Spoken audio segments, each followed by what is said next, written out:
Bonjour, bienvenue dans Instant Stress. Aujourd'hui, nous nous intéressons à l'hygiène au quotidien, y compris dans sa maison, et l'impact sur notre santé. Ça fait écho à nos habitudes, à nos douches, à nos bains et à nos comportements vis-à-vis des microbes. Alors, les microbes, comme vous le savez, font partie de nous, ils vivent en nous. On a 30 000 milliards de cellules humaines, on a beaucoup plus, au moins une à deux fois plus, voire beaucoup plus de bactéries qui vivent en nous, sans compter ensuite les virus et les champignons.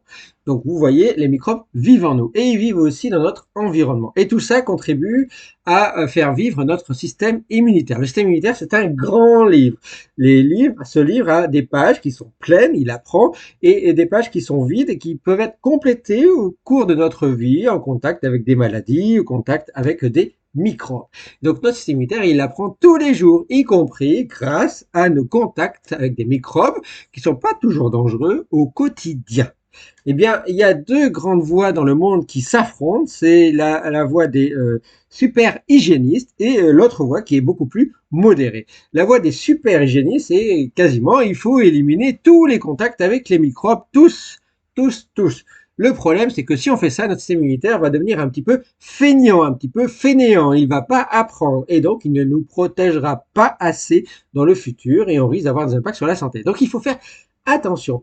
Il ne faut pas non plus basculer à l'inverse dans je vais être en contact avec des microbes et pas avoir une hygiène. Parce que ne pas avoir une hygiène du tout, c'est s'exposer à des microbes qui sont ultra dangereux, ultra mortels, qu'on peut retrouver au quotidien et qui peuvent nous tuer. Donc vous voyez, il faut trouver un équilibre. Par exemple, si vous vous dites, connaissez-vous les deux zones de votre corps qui sont les plus sales, celles qui sont les plus négligées lorsqu'on se lave sous la douche ou dans le bain? Eh bien, ce sont les oreilles et les orteils. Les oreilles et les orteils, ce sont des vrais nids à microbes. Donc attention, quand vous vous douchez, pensez à vos oreilles, pensez à vos orteils. Et puis, vous devez savoir que on a sur notre corps des microbes qui vivent en nous et qui nous protègent. Y compris sur la peau, on a un microbiote de la peau. Ce microbiote de la peau, il fabrique une espèce de couche hydrolipidique. C'est une barrière, une vraie barrière contre d'autres microbes, contre des microbes qui ne vivent pas en nous, qui peuvent être dangereux. Donc on a un microbiote, par exemple, de la peau qui nous protège.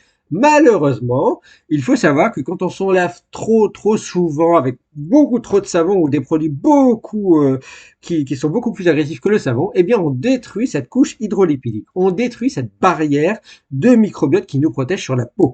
Et ça provoque des crevasses, des mains sèches, ça nous abîme la peau, et puis ça peut provoquer des boutons, des démangeaisons, des plaques rouges, et puis ça peut même nous faire en sorte qu'on ouvre des portes, on s'écorche par exemple, et on ouvre des portes à des microbes. Il faut savoir que la peau, elle a un pouvoir d'auto-nettoyage.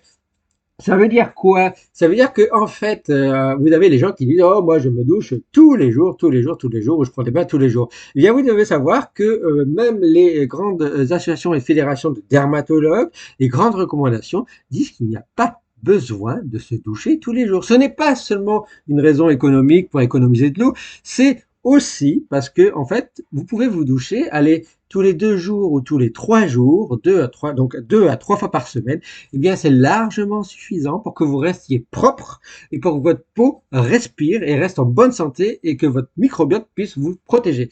Si vous vous douchez tous les jours avec des produits qui ne sont pas du savon, mais des produits, des gels douche, par exemple, avec différents additifs, donc si vous retournez vos flacons de gel douche, par exemple, vous allez regarder bien les produits qui sont écrits dessus. Il y a beaucoup de produits chimiques, beaucoup d'additifs qui ne sont pas bons pour la peau, qui sont qui sont beaucoup plus agressifs pour le savon. Ah, ça va bien vous nettoyer la peau, mais ça va vous l'abîmer. Donc, si vous utilisez ça tous les jours, vous abîmez votre peau et vous ouvrez plus la porte à des mauvais microbes que de protéger les bons microbes.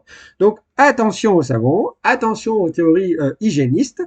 Et puis, il y avait même maintenant, il y a des études, par contre, qui montrent que il faut quand même faire attention aux microbes à son domicile. Où est-ce qu'on trouve le plus de microbes? Dans sa cuisine, ce sont les éponges. Les éponges, ce sont des nids à microbes. Attention aux éponges.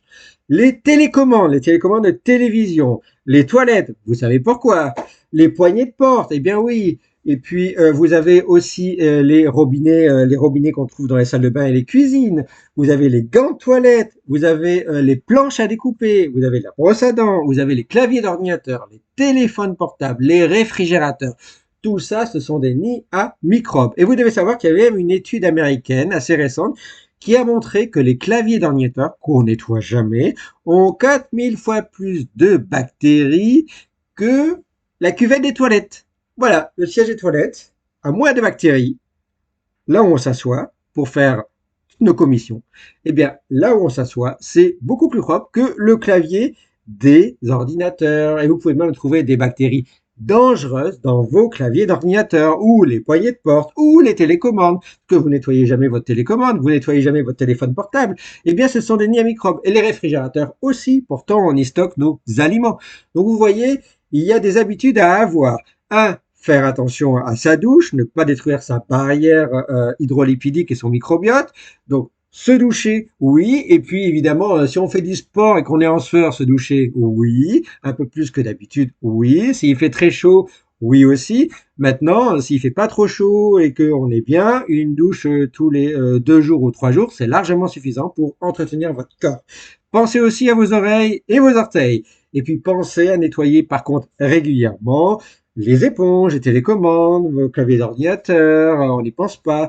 Les poignées de porte, on n'y pense jamais. Les robinets de cuisine, les planches à découper. Donc vous voyez, il y a plein de choses. Et vos brosses à dents. Donc vous voyez, il y a plein de choses où il y a des microbes, des bons et des mauvais microbes. Tout ça pour vous expliquer. C'est pas vous faire peur, mais faites très attention. Il faut trouver la balance entre garder les microbes et faire attention et bien les nettoyer au quotidien dans sa maison, puisque tout ça va avoir un impact sur notre système immunitaire, même sur notre stress et même sur notre santé. Merci à vous. Ciao, ciao, ciao.